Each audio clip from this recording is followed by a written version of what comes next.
we've talked at length, of course, about COVID in the schools and how that impacts teaching, and I've talked at length about policymakers and that sort of and the ways that their decisions impact our teaching and what we're able to do in schools.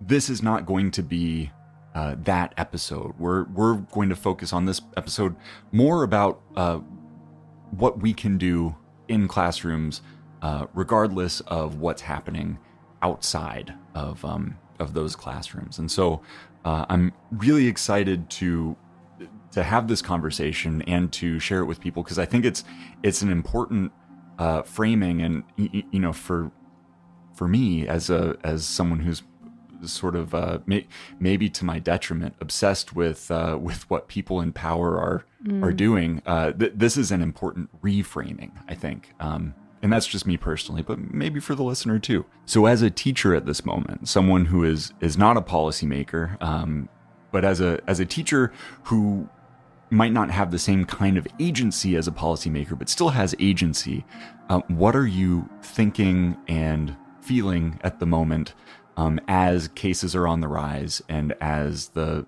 number of students who are in quarantine is on the rise?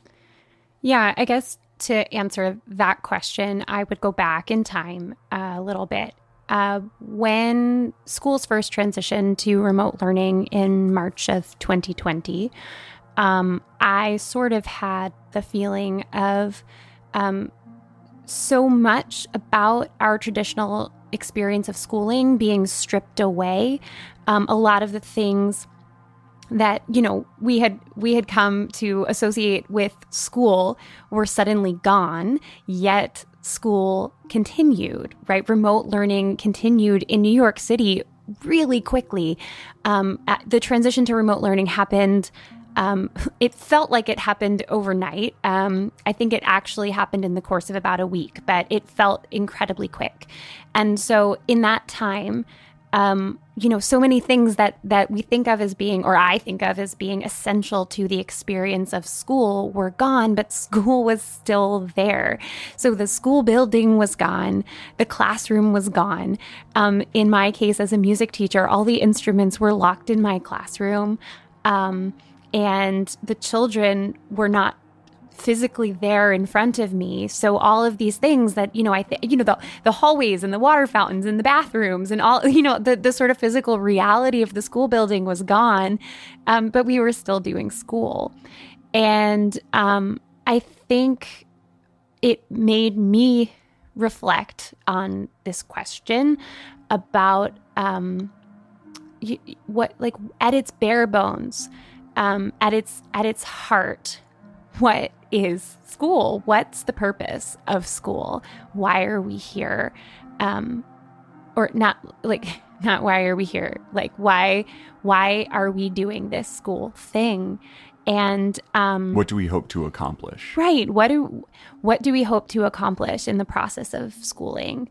As teachers, as students, as a community, because I really did have this feeling of all of the,